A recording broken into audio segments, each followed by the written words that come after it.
అస్సలాముఅలైకుం. నమస్తే friends, welcome to Anjum channel. ఈరోజు మనము సప్పిడి చేపల కర్రీ చేసుకుందాము. ఎందుకంటే బయట వర్షాలు పడుతున్నాయి కదా, కొంచెం చలి చలిగా జలుబులు చేస్తున్నవి. ఈ కర్రీ అలాంటప్పుడు చాలా బాగుంటుంది. వీటికి కావాల్సిన పదార్థాలు చూద్దాము రండి. పెద్దుల్లిపాయలు, వేరుశనగపప్పు, పచ్చిమిర్చి, కొత్తిమీర, పసుపు, సాల్ట్, కారం, నూనె. ఇక మనము కర్రీ చేసుకోవటానికి ఎంటర్ అయిపోదాము రండి. చూస్తున్నారు కదా నాన్న, ఈ సప్పిడి చేపలను ఇలా ముక్కలుగా కోసుకొని ఇలా మనము నానబెట్టుకోవాలి. నానబెట్టుకుంటే దీనిలో ఉన్న ఈ డస్ట్ అంతా ఇలా మొత్తం పోయిద్ది. ఇవి కూడా చాలా పిరుగానే ఉన్నాయి నాన్న. తీసుకునేటప్పుడు మనం తినాలనుకుంటే తీసుకోవాలి, తప్పదు కదా.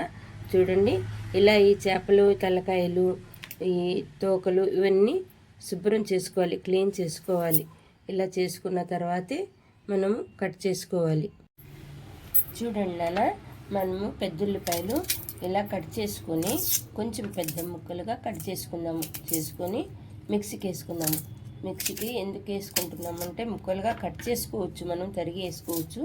కాకపోతే ఈ కర్రీకి టేస్ట్ రావాలంటే ఇలానే చేసుకోవాలి. అవి వేరుశనగపప్పు ఉన్నవి కదా, అవి కూడా మిక్సీలో వేసి చేస్తే బాగుంటాయి. ఈ కర్రీ స్పెషాలిటీ ఇదన్నమాట. చూస్తున్నారు కదా, ఇలా కట్ చేసి వేసుకున్నాము.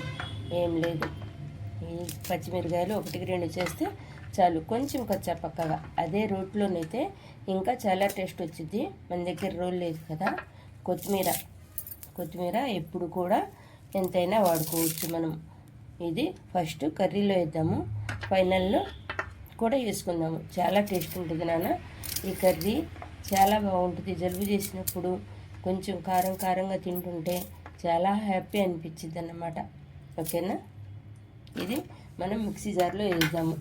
చూస్తున్నారు కదా, చూడండి, ఇదంతా ఈ మిశ్రమాన్ని మనం మిక్సీ జార్లో వేసుకొని ఈ పల్లీలను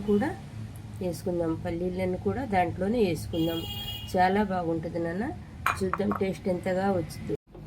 చూడండి నాన్న, మనం దీంట్లో ఆయిల్ వేసుకున్నాము కదా. దాని తర్వాత ఆయిల్ని కొంచెం వేడెక్కనిద్దాము. నూనె అలా వేడెక్కింది కదా నాన్న, చేప ముక్కల్ని ఇలా శుభ్రం చేసుకున్నాము. ఇలా ఫస్ట్ కొంచెం చేప ముక్కల్ని ఏదనిస్తే చేప ముక్క గట్టి పడితే మంచి టేస్ట్ వచ్చింది. అలా వేసుకున్నాము.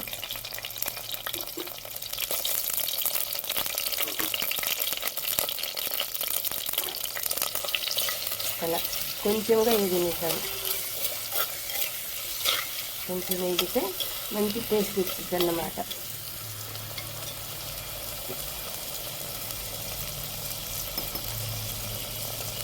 దీనిలో మనము పసుపు వేస్తున్నాము. చూస్తున్నారు కదా, పసుపు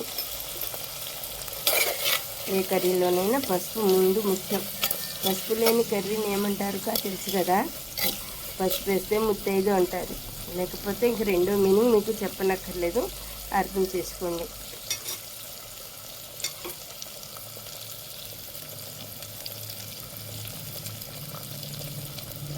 సాల్ట్ నాన్న, పింక్ సాల్ట్ వేసుకుందాం దీనిలో. అలా కొద్దిగా వేగనిద్దాము.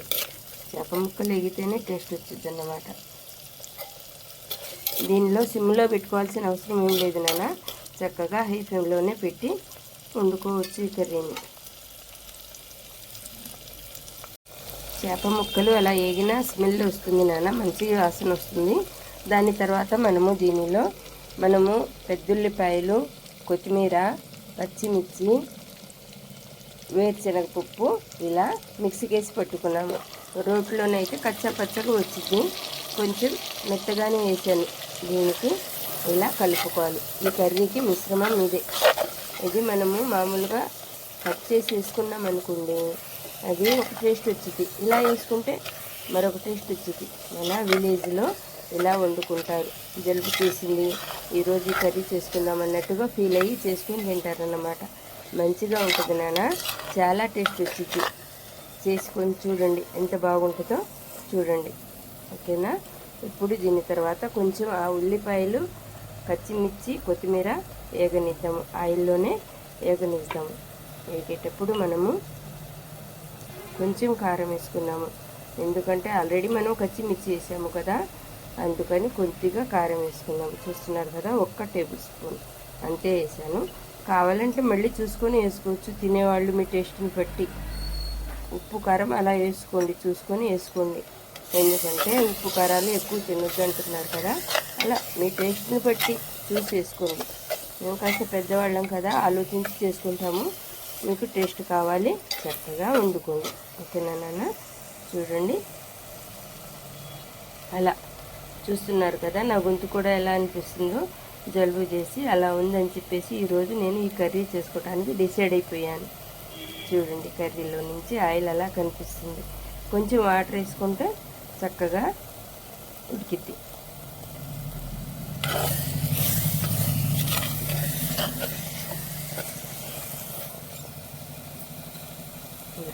కొంచెం వాటర్ యాడ్ చేస్తాము.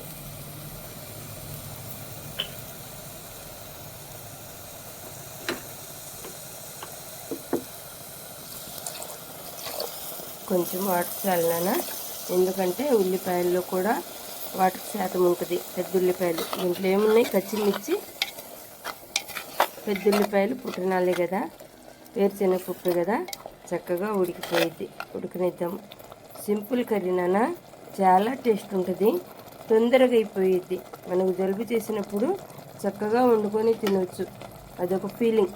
జలుబు చేసినప్పుడు ఇలా వండుకొని తింటే కారం కారంగా చాలా బాగుంటుంది. మన విలేజ్ వాళ్ళు ఇలానే వండుకుంటారు. మనకు కూరగాయల వాయిస్ మన ఛానల్లో ఎప్పుడు పడాలి, ఆయన ఎప్పుడు ఇక్కడికి వచ్చి కేకేస్తాడు. కర్రీని మనము అలా మూత పెట్టి ఉడకనిద్దాము. ఉడికిన తర్వాత కొంచెం ఇప్పుడు మనం తీసి చూద్దాం. మూత తీసి చూస్తే ఎలా ఉడుకుతుందో అర్థమవుతుంది. చూస్తున్నారు కదా, ఇలా మనకు మంచిగా ఉడుకుతుంది. ఇది ఏంటంటే మట్టి పాత్ర కదా, 1-2 సార్లు కలిగి తిప్పుకుంటే బాగుంటుంది. ఏమన్నా అడుగంటిద్దేమోనన్న ఫీలింగ్తో చూసుకోవాలి, చూసుకుంటే బాగుంటుంది. తినే పదార్థం కదా నాన్న, టేస్ట్ బాగుంటే మనం హ్యాపీగా తినగలుగుతాము, మన హెల్త్ని కాపాడుకోగలుగుతాము. ఏదైనా మనలోనే ఉంటుంది, ఏదున్నా కానీ. చూడండి నాన్న, కర్రీ అలా చక్కగా ఉడుకుతుంది. ఎంత కమ్మటి వాసన వస్తుందో తెలుసా. మన విలేజ్లో ఇలా వండుకునేవారు. చూస్తున్నారు కదా, ఇలా వండుకునేవారు. చూస్తున్నారు కదా, చేప ముక్కలు, అవి పల్లీల పప్పు. ఆ పల్లీల పప్పు పంటి కింద పడుతుంటే చాలా టేస్ట్ వచ్చింది. ఇది మా ముస్లింలే కాదు నాన్న, హిందువులు అందరూ వండుకునే కర్రీ. చూడండి ఎలా ఉందో చూడండి. ఎంత పని నాన్న మనం వండుకోవాలనుకుంటే. జలుబు చేసింది, ట్యాబ్లెట్లు వేసుకుందాం అలా ఆలోచించకండి. ఇలా కూడా వండుకొని తిని చూడండి. నాకు నోరు చేదుగా ఉంది, తినబుద్ధి కావటం లేదు అలానే ఫీల్ అవ్వకూడదు. మనం తింటేనే కదా శక్తి. అవును కదా, దీనిలో కూడా ప్రోటీన్ ఉంది. ఎక్కడ ఉంది అని అంటారా, ఎండి చేపలు తినటం వల్ల మనకు చాలా శక్తినిస్తుంది. ఎండి చేపలు తినటం వల్ల మనకు చాలా శక్తినిస్తుంది. దీనిలో కొత్తిమీర చాలా ఎక్కువ వేసుకుంటాము. చూస్తున్నారుగా, ఇలా చేసుకొని తిందాము. ఏమైంది, కర్రీ దగ్గర పడుతుంది నాన్న. చూస్తున్నారు కదా, కర్రీ దగ్గర పడుతుంది, నూనె ఏడుస్తుంది. చూడండి, ఇన్నిసార్లు మనము ఎందుకు చూస్తున్నామంటే కర్రీని, ఇది మట్టి పాత్ర. నేను పొద్దాక చెప్తున్నానని అనుకోవద్దు. మీరు ఎప్పుడన్నా చేసుకున్నా కానీ అడుగంటితే మళ్ళీ అలా ఉంది ఇలా ఉంది అని అంటారని నేను మీకు పెద్దదాన్ని కాబట్టి ఎన్నిసార్లు చూస్తున్నాను, అర్థం చేసుకోండి. ఓకేనా. అలా నూనె విడిచి పైకి నూనె తేలుతుంది కదా నాన్న, మనకు కర్రీ ఫైనల్లోకి వచ్చేసినట్టే. దీనిలో లాస్ట్న కొంచెం కొత్తిమీర యాడ్ చేసుకుందాము. ఓకేనా. చాలా రుచిగా ఉంటుంది నాన్న, చాలా బాగుంటుంది. మీకు జలుబు చేసినప్పుడనే కాదు, ఏదన్నా కర్రీ ఈ పూట నాకు బాగా నచ్చలేదు అనుకున్నప్పుడు మీ భర్తకి ఇలా వండి పెట్టండి, సూపర్గా మీకు శబాష్ అని పలుకుతారు. చూడండి, అమ్మమ్మ మాట ఎప్పుడు ఊరికే పోదు. మన సప్పిడి చేపల కర్రీ రెడీ అయిపోయింది. తింటమే తర్వాయి. తిందాము రండి. షేర్ చేయండి, లైక్ చేయండి, సబ్స్క్రైబ్ చేయండి నాన్న. Thank for watching. ఎంత మంచి రెసిపీ కర్రీనో చూడండి, ఎంత బాగుందో చూడండి. అల్లా హాఫీజ్.